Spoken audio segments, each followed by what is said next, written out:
I went to the press conference today with O'Brien, or listened to it with O'Brien too. And he talked a lot about how important it was he said it as there's 4 NFL wide receivers on Mizzou, and that they've got to execute their game plan. He wouldn't get into it, but he said they're going to have to execute their game plan to the best of their ability. Thanks for listening to KC Sports Network, proudly presented by Emprise Bank. If you're thinking about starting a business or know someone who is, check out Emprise Bank's SBA loans. It's always good to know your options, and they can be your partner in possible. Hello and welcome into this week's edition of Mizzou. That's Who, your podcast from Missouri Athletics here on KC Sports Network. I am your host, Tucker Franklin, joined as always by Maggie Johnson. Maggie, how are you? I wish I was still in Mexico, but as you can see, if you're watching on YouTube, I'm back in the old office. I'm doing good. Mizzou is 2-0. Mm-hmm. Shutouts for the first time, I think, since 1941, back-to-back beginning season shutouts. Yeah, crazy. They talked about it, and I was kind of surprised they knew this stat so early after the game. But a few of them talked about. I was like, who's tracking this? But yeah, you love to see it anytime Mizzou wins a game, 38-0, 51-0, whatever. You're happy at the end of the day. So here we are, and looking at a Boston College team that might be better than everybody thought. Boston College team, look, Maggie, I feel like we've kind of been on Boston College. I feel like we've pegged them down pretty good. I went back and I listened to our preview episode just to see like what we said. We were both talking about like, hey, they could upset some teams. Like we were talking up Boston College, and we're not taking this game lightly. I know on this podcast we're not taking this game lightly, as we got a really good episode for you here. AJ Black of the Locked On Eagles, Locked On BC, and the BC Eagle Insider on 24/7. He joins us to talk some Boston College Eagles. But before that, we're going to talk about Buffalo. We'll give our thoughts on the game, as well as this is now a ranked matchup as Boston College sneaks up to the only ranked matchup of the week. Yeah. Besides, Friday night, Arizona at K-State, but the only ranked matchup of Saturday. And College Game Day will not be there. College Game Day does not care about ranked teams. If you've heard, they're going to South Carolina for some reason. Nobody knows why. That team might actually stink out loud. But look, and LSU is a loss. Yeah, that is true. It kind of just doesn't. No, not a good one. It kind of just doesn't really make sense to me because they talk about how they want to go to new locations and cover new teams. Right. And I'm like, this is a great opportunity to go to a new location. Well, that you haven't been to since what, 2010? Yeah, and cover Boston College. It was just a good opportunity in my opinion, but I don't pick where College Game Day goes. Right. Unfortunately. I guess that's it's just above our pay grade. A little bit is the Boston College, or where they choose College Game Day. But let's talk a little bit about the Buffalo game. Look, I know this game was like on Saturday. I didn't have a post-game show. We were doing the KCSN golf tournament. We'll get back to post-game shows this week here. Mizzou 2-0 against Buffalo all time. They have got a incredible in terms of point differential against the Buffalo Bulls. And look, Maggie, heading into this podcast, we knew that the Buffalo Bulls were not a good football program, and Missouri's offense did struggle a little bit, still scored 38 points, missed a couple of field goals. Drinkwitz talked about that during his Tuesday presser. Just like, hey, look, I mean, kind of longer field goals. The wind was doing some nasty things on that side of the field. He was more upset. I think this is a direct quote from his pressers. He said he was more upset about the offense not getting them in a better spot to kick those field goals rather than him missing the field goals. Still has all the confidence in the world in Blake Craig. But other than that, Maggie, thoughts and takeaways from the Buffalo game. Well, like you said about not getting in good spots, we'll start by talking about the penalties, which were 100% on the offense. Yep. 0 penalties on the shutout defense, on death row defense, which shout out to death row defense for no penalties, no scores, no touchdowns allowed in 12 quarters of football. Pretty good. I don't care who you're playing. It's still pretty darn good. Yeah, I mean, one of the teams was Ohio State, so yeah, it's pretty good. You have to clean up those penalties. They were holding, false starts, illegal formations. ineligible man down the field. Like, come on, guys. Like, you can't do that going into this game, going into Vanderbilt. Yeah. It just can't happen. So, like you said, getting us in a position to have better field position for the kicks, first downs, all of that. Like you also said, kinks still being worked out on the offense a little bit, but rushing game looked pretty good. Yeah. I mean, Nate Noel led all rushers with 73 yards. Brady Cook's tied for second on the team with 62, but he had that beautiful 31-yard high step barrel roll into the end zone. Like you love to see it by Brady getting his swag back a little bit, and hopefully that might help, eliminate some of those kinks. I think so too. I think one of the big things, and we talked about this a lot last year, I think, Maggie, is that this offense was really rolling when Brady was running the ball really well. And one of the plays they run that I really do enjoy is the fake pitch out to Luther, and then Brady just immediately runs with his head down straight into the line of scrimmage. I think it's so funny to watch, but it works because you have to respect Luther, right? You have to respect really whoever's in the backfield because they have so many offensive weapons. The fake pitch you have to respect, and then Brady running the football is pretty effective. Like, he's shown in the past that he is pretty effective running the football. I do think that that's going to be one of the things that I'm going to be looking for is how they get Brady's feet involved. Because look, if you've got to try to spy Brady at the same time of trying to get guys over the top of Theo and Luther and Marquise Johnson and Joshua Manning, I thought had a really good game. He's looking really good, really nice coming into his own. It's like they've got all these offensive weapons. Boston College defenses might just run out of guys. Like, that might legitimately happen. You got to try to stack the box too because you don't want Nate Noel to run all over you, but then you don't want to go over the top. So I think Missouri is in prime position offensively, schematically this week against Boston College. I feel pretty good about it. We talk about that a little bit with AJ Black here up in a little bit, but I do think that there are some things that clearly need to be worked out. Penalties was one of the things Eli Drinkwitz asked about at the podium. Maggie, I know that you watched the presser too. I thought it was funny. He kind of took a little bit of a pause, so he was unscrewing his Coke, his Diet Coke, and he was obviously calculating what he wanted to say because he said three of those penalties, yeah, they were holds. We gotta let go. We gotta learn that time. He's like, but the other ones we'll work through those or something to that nature. He's like, well, you could tell that he wasn't trying to get fined today as he took to the podium. Look, we know that those holding calls are always going to be somewhat subjective in terms of how they are thrown and everything like that, the interpretation of the rules. But offensively, again, another week where we don't get to see a huge deep ball connect. I know we'd all love to see it. Didn't seem like Buffalo was trying to take it away. I understand you don't want Luther Burden to beat you. You don't want anyone to beat you over the top in this offense.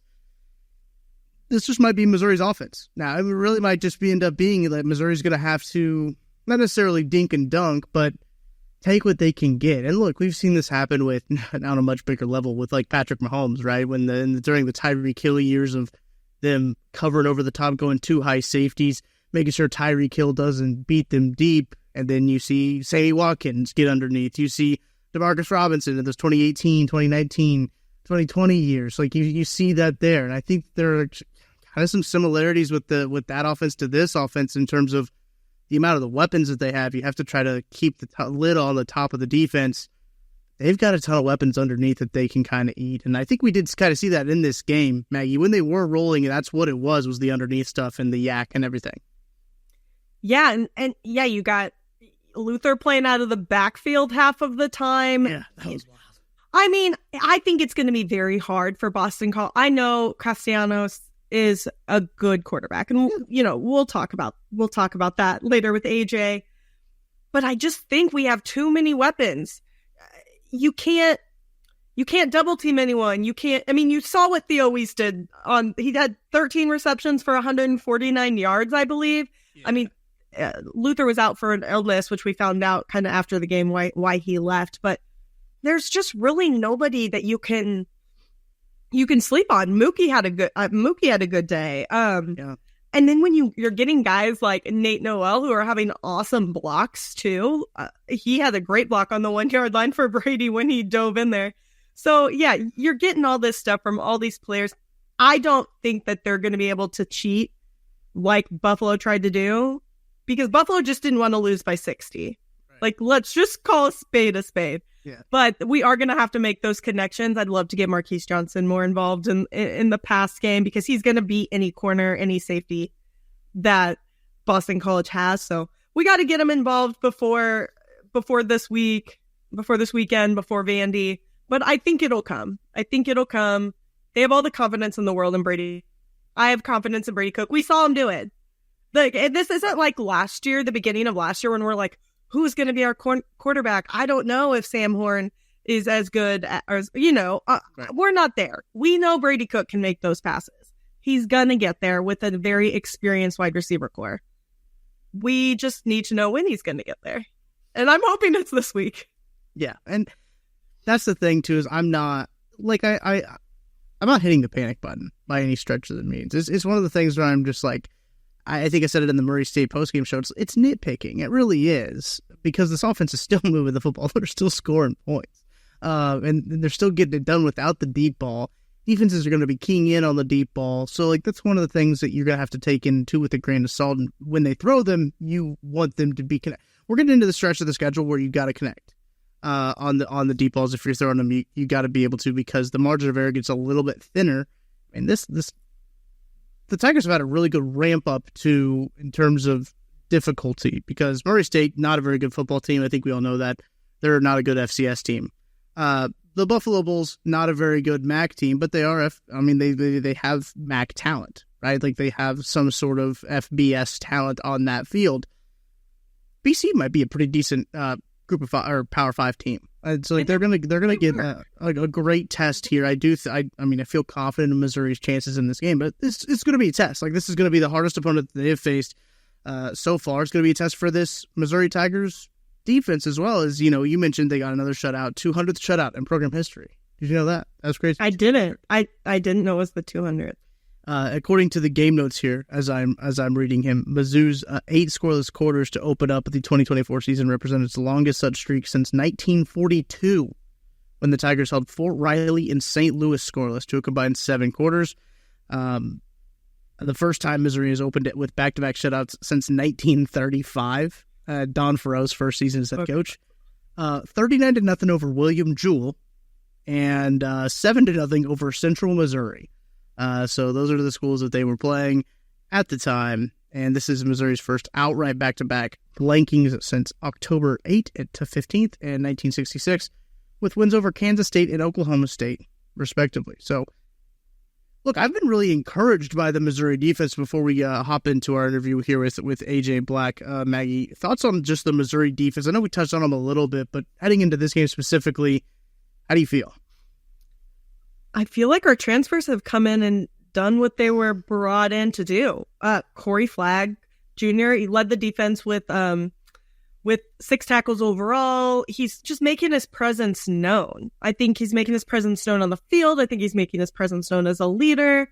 Early in the second quarter, I believe, he burst through the line and he hit him, loss of 5 yards. And it was just like, boom, like, I'm here. I'm here to play. You're not getting past this line of scrimmage. He's done great. Chris McClellan, he actually set the tone for the entire game. He stuffed Mbana at the line of scrimmage in the very first play of the game. So yeah, you just really love to see it. You love to see these guys coming in. They're buying into the program. Yeah. And I think that's what's huge. And that's why Drink's able to keep recruiting like he is, because he's getting these guys that want to come to Mizzou and be a part of it, but not just be a part of it, do their jobs and fill these roles that are left by all these NFL talents that have left. We saw lots of people playing on Sunday. Robinson is hurt, which stinks, but he would be doing it too. So yeah, you've got all these guys coming in. Also, super impressed with Marvin Burks Jr. had his first interception his first collegiate interception in the first quarter of the game. So yeah, really, really cool to see. I'm excited about the defense, and I think the defense is going to play a huge role in this game against Boston College. I've been really impressed with this defense's ability to force turnovers. And I understand, like, you're going to say Tugger, they've played Buffalo and Murray State. And I get that, but, like, your ability to force turnovers is something that can carry throughout competition. And, like, you still have to have a nose for the football. I think Burks had a really good nose for the football in that play. Like, he did. I was like, wow, I was super impressed by that one. They just know how to force turnovers, and that's huge for defenses, especially in games like this where it is a ranked opponent that does have a lot of momentum coming on. Look, Missouri has a lot of momentum behind them, too. They're number 6 in the country. We didn't talk about that at the top of the show, but, like, they're number 6 in the country. I mean, Notre Dame embarrassed themselves, beat their pants in front of everybody. Michigan got a Oh, my gosh, they might be bad. They need Connor Stallions back. He said, get him on the phone. Which, by the way, Connor Stallions is a head coach at a Detroit high school now, by the way, because he was a defensive coordinator, volunteer position, and then his head coach suffered a mild stroke, so he had to step up as head coach of this high school. Crazy. But anyway, are you allowed to? He'll send somebody else to do the recruiting, because I know in high school you're allowed to go and like sit in the stands and watch. You can advance recruit in high school. Yeah, so all the rules, like this is perfect for him. This is exactly his role.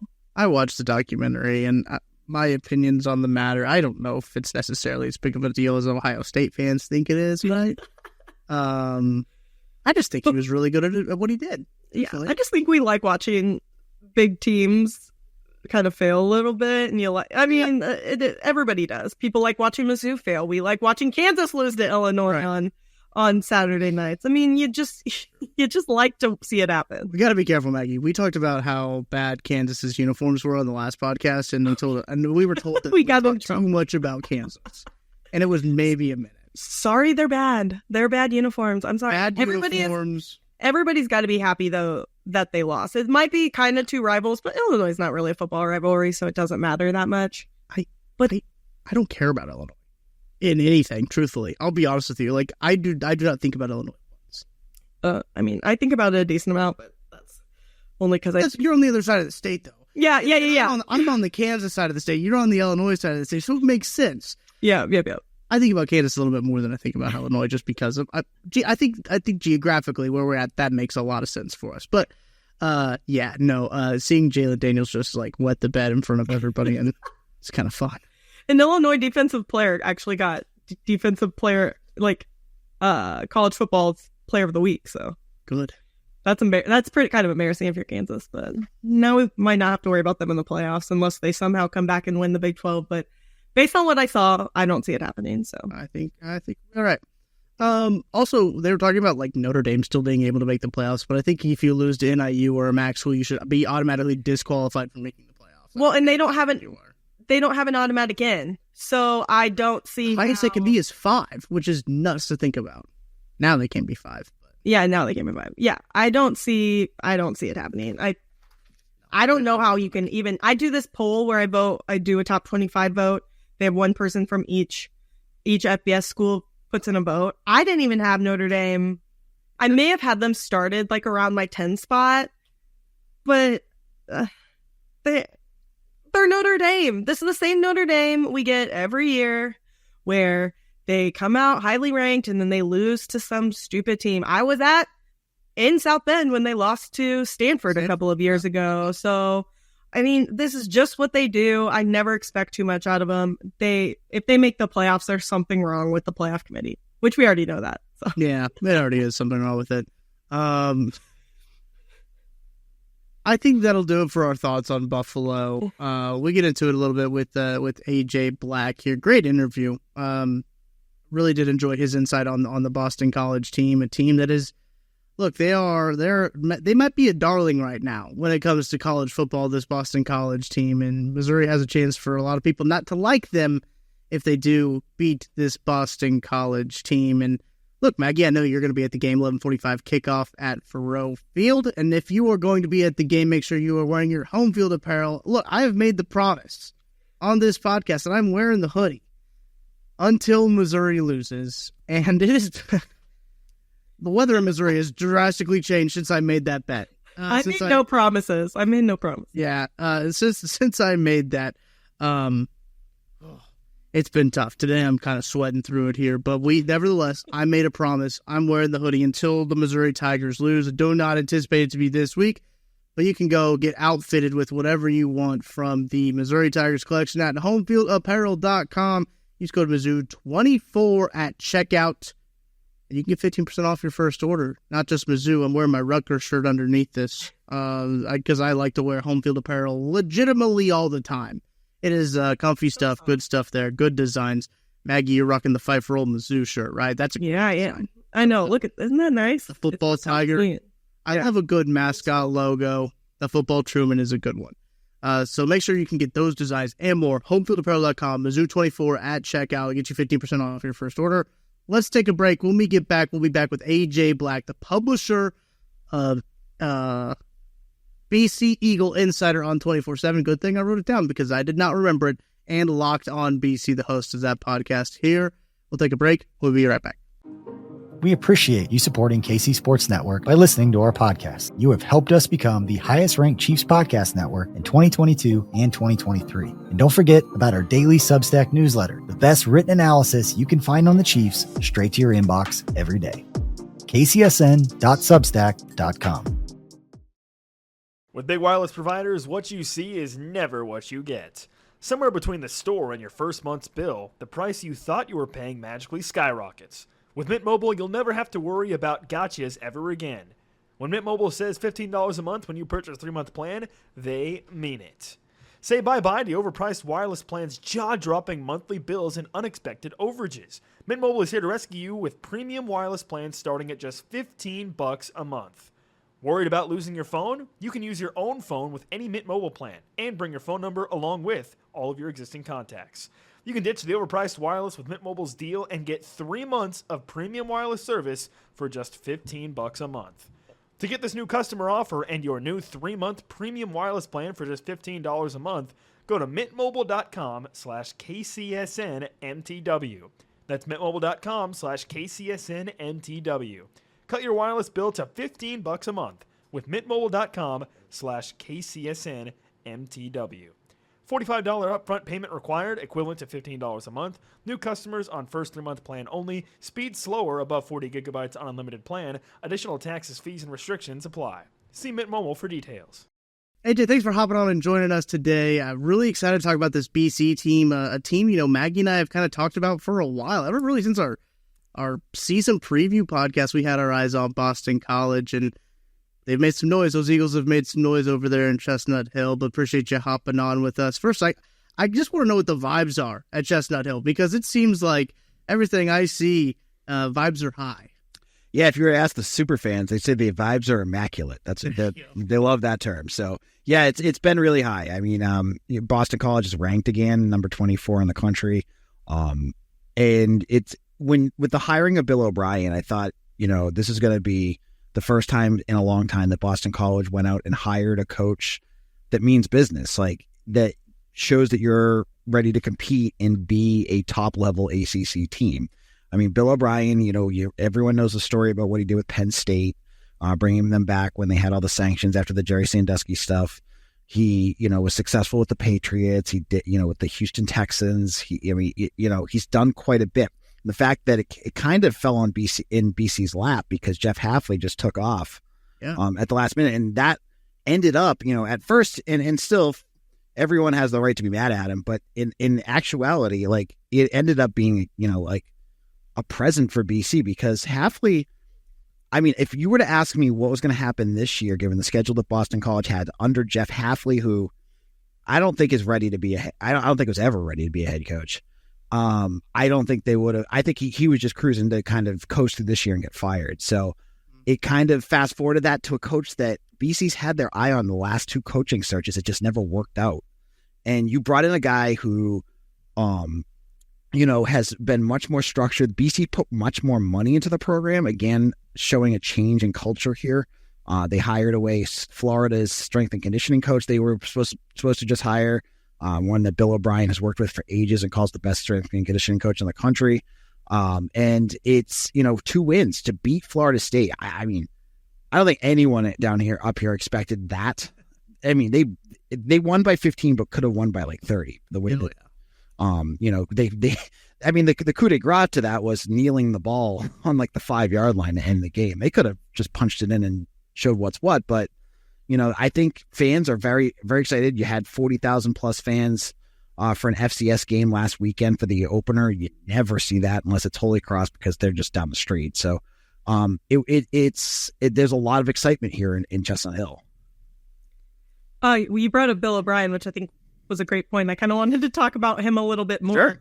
You see the things that he has done and the players that he has coached. I mean, Tom Brady, Sean Watson, Bryce Young. I mean, he has coached players in the NFL, but like put players in the NFL.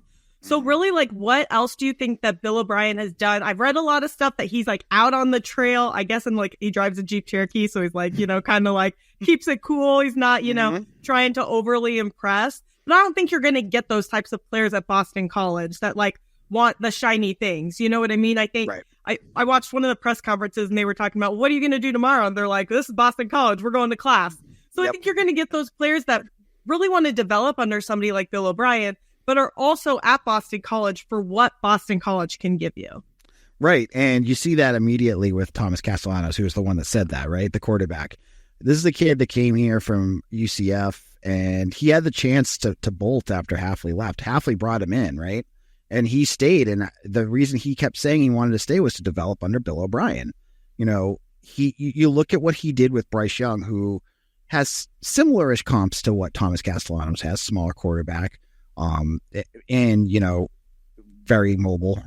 And you see what Castellanos struggled with last year, right? He won. He did a lot, right? It was his first year starting. He ran for 1,100 yards, but he struggled throwing the ball. He had 15 touchdowns to 14 interceptions. The ability for him to stay and work with O'Brien, who, as you said, has all this experience working with quarterbacks, was too attractive. And you've already seen the results. He's got a 6 touchdown to 0 interception ratio, and he hasn't really thrown any bad balls yet. So that kind of feel, and there's a genuineness to what O'Brien does too, where he's selling this program as what Boston College is, and he gets it. Like, you're going to class, you're going to be part of the community, doing service work at BC. You're going to do all these things, and if you want to do that and win at football, this is the place for you. And so far, like on the recruiting trail, he's done a really nice job of finding guys that fit that mold. We were talking a little bit about just this team as a whole in our season preview podcast, another podcast we've been doing. Thomas Castellanos is one of those guys that really jumped out on the page on me, and I was really wondering how he would mesh with the Bill O'Brien system of just like with how he's meshed so far. And so far, it looks like it's been a great little experiment going on there. I really love how he plays. He's one of my favorite players to watch in college football right now. And it seems like it's been a pretty good experiment with Bill O'Brien and everything. And I kind of want to get your thoughts on this too, with the helmet communication. Is BC using the helmet communication, and how much do you think that has kind of helped Thomas Castellanos in that decision-making process? Yeah, I mean, they definitely have been. And Castellanos himself, you've seen a lot more.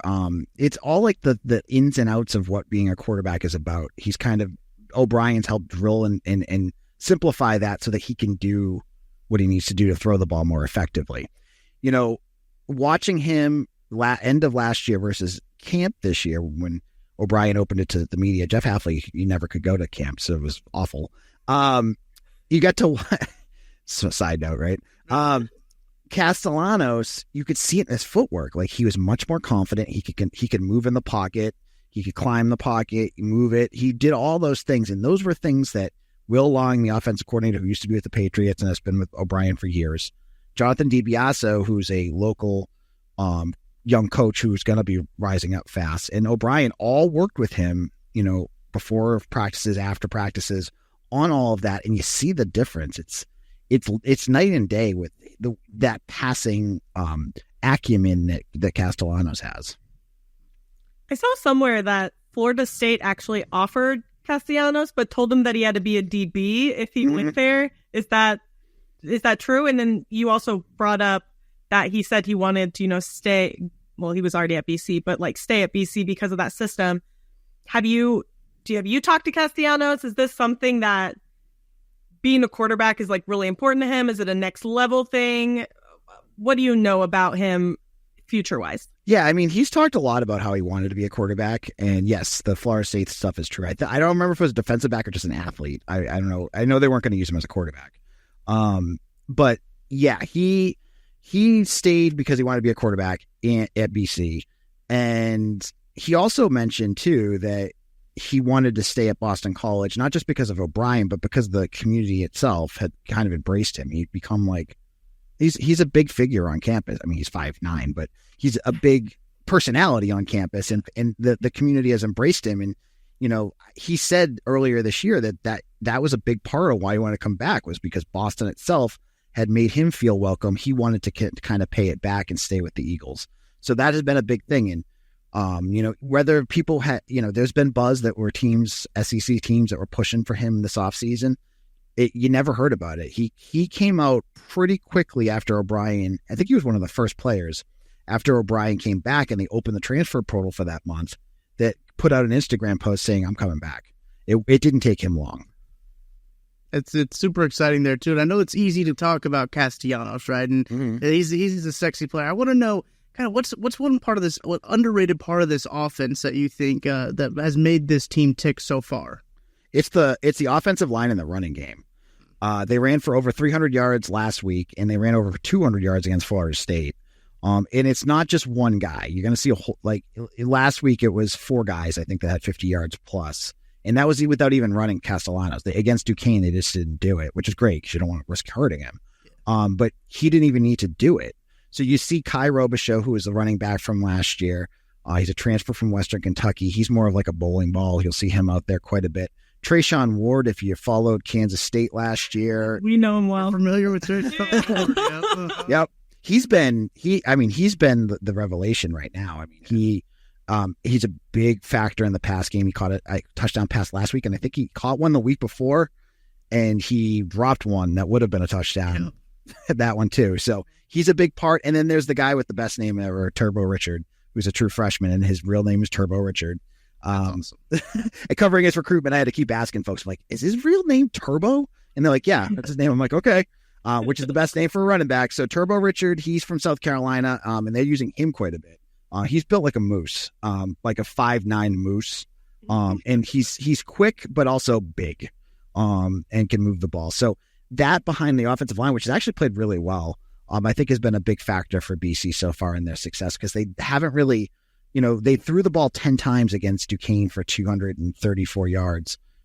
But for the whole second half, it felt like they were just trying to run the ball to end the game. So it's been a lot of that. And against Florida State too, it was basically the same thing. They just wanted to run the ball and end it. So yeah, Boston College really kind of killed it in the transfer portal. Like it may not be as like bright and shiny as some of the other teams, but like everybody talks about Shepard, who left Vanderbilt to go to Colorado because, Colorado's this big shiny thing. I don't know why, but they are. But Boston College went out and got Jaden McGowan, who also was a wide receiver at Vanderbilt, has had a few good years. He had 453 yards in 2022, 383 in 2023. He's a good, solid wide receiver for Castellanos to have. And if Castellanos keeps improving his pass game, with him, with Lewis Bond, they're going to be pretty good in the ACC. Yeah, you're right, Maggie. They brought in some really good transfers. I mentioned Trayshawn Ward already, and McGowan. There's another wide receiver, Jerron Bradley, who's 6'5". He's really big. He hasn't done a ton yet, but he's a guy. He's out of Texas Tech. I'd watch out for him as well. And then their whole secondary, most of their secondary is rebuilt from the transfer portal. You'll see.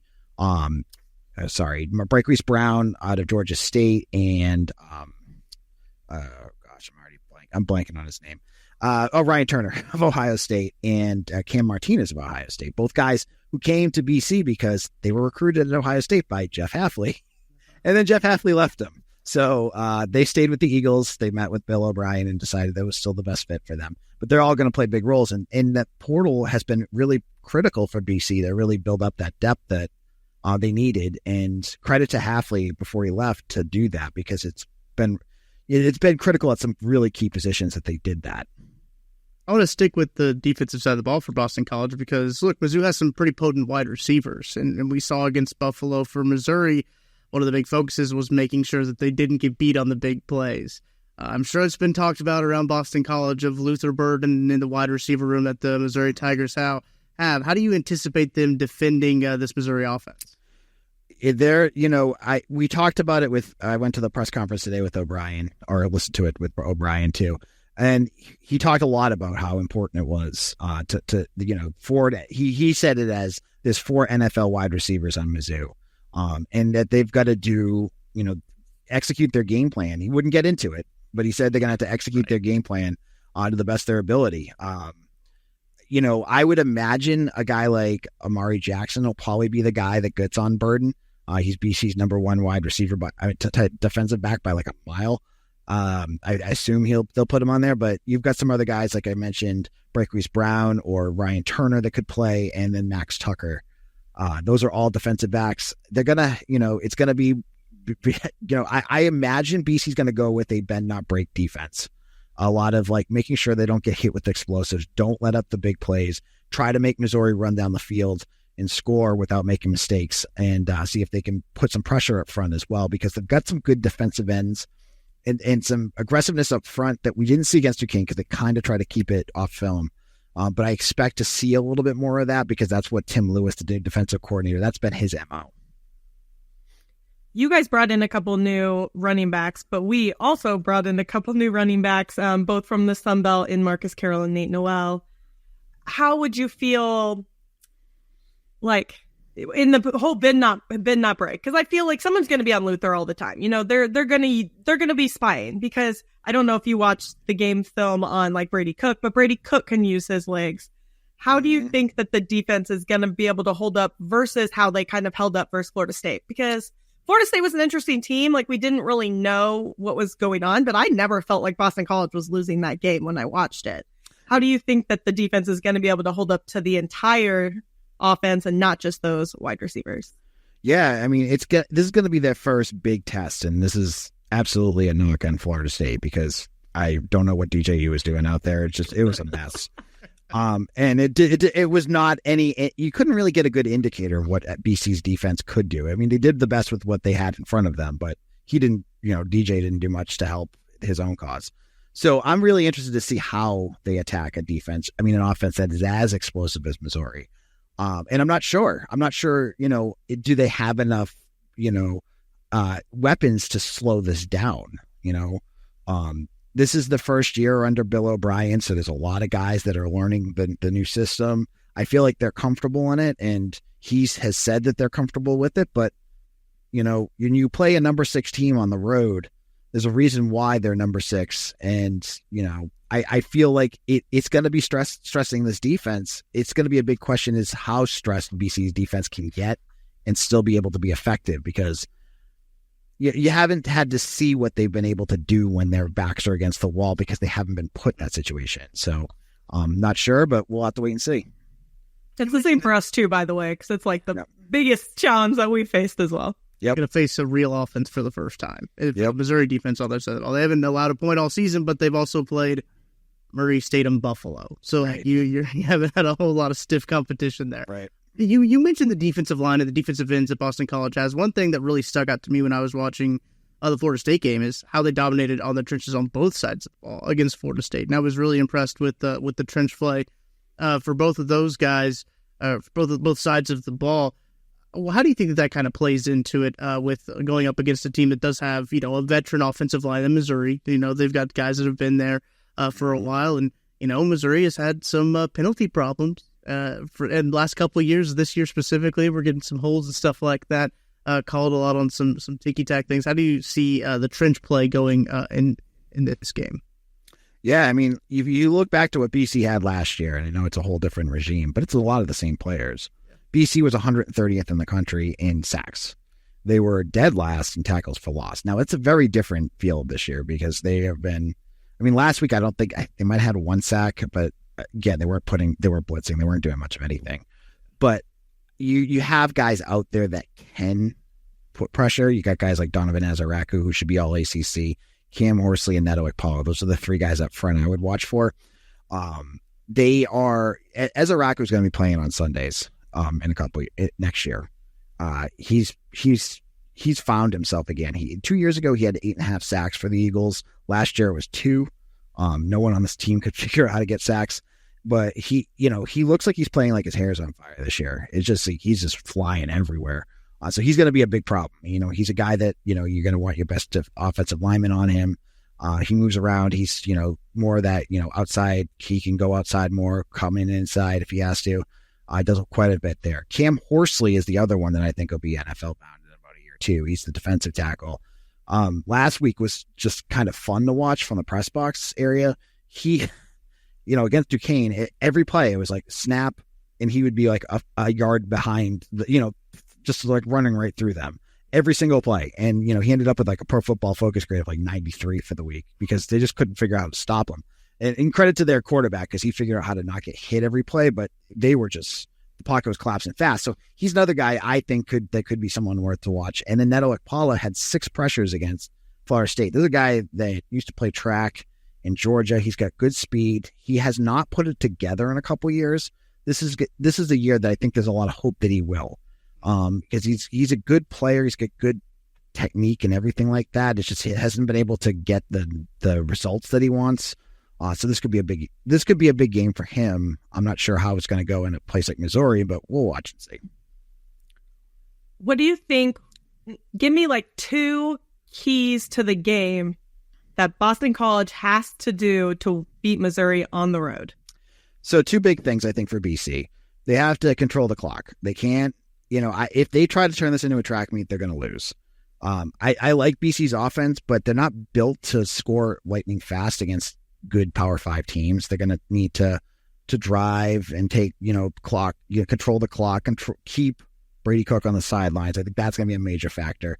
And they've got to prevent big mistakes, turnovers, penalties that are going to put you behind the sticks. They've got to be careful with that. Against Florida State, they made 1 penalty, and that was huge. They made 5 last week, which still isn't bad, but they've had a few things that Bill O'Brien, who's he even admits it, he's a perfectionist, right? That they have to clean up. Like they've had a punt. Our punter has shanked a punt both weeks. That's going to get cleaned up. They put the ball on the ground twice last week. Neither of them was picked up, but like those types of things against a team like Mizzou, that would be the death knell for BC. You can't do that kind of stuff. So Castellanos, he's got to be careful with the ball.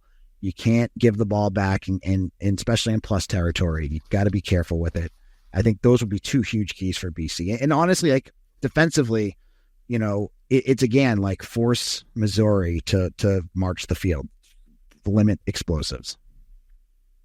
I think, yeah, that makes sense. I did see a little bit of BC because I'm a sicko. I watched a little bit of the BC game. They went a little tempo in that game. Mm-hmm. I don't know if they were just trying to put it on film, so Missouri had to scout it. But so do you anticipate them going a little bit more slower, huddling up, calling plays, and using that whole 15 seconds that they have up until the play clock gets down to 15, and then the communication stops? Do you anticipate them using all that time up and moving a little bit slower? Mm-hmm. I do. I know that they did some tempo, and you might see a little bit of that, but they are so motion heavy. Like if you watch pre-snap, they're all. I think it was like 83% against Florida State. 83% of the plays they had guys in motion. They're doing that to the snap and to the very last second. So I expect them to try to drag that out as much as possible to keep their defense on the sidelines. Interesting. Maggie, anything else from you? I just have one question for you. I told Tucker I was going to ask you this question. Sure. With this game coming up, and Twitter, Twitter is a huge thing. You've seen a lot of Boston College fans bringing up the Drinkwitz comments from a few years ago about not necessarily wanting to go to Boston to play. And I don't think it was a knock on Boston College. I think it was maybe taken as a knock on Boston College. Mm-hmm. But what do you think about those comments? Do you think that they were stepping over the line a little bit, or do you kind of understand where he was coming from? I just kind of wanted your personal opinion on it. I think it's college football, and people find the silliest excuses to get mad. I mean, 100%. I posted a podcast on my show, Locked On BC, last night, and I talked about Missouri itself for about a minute because I honestly hadn't done a ton of research on the team itself.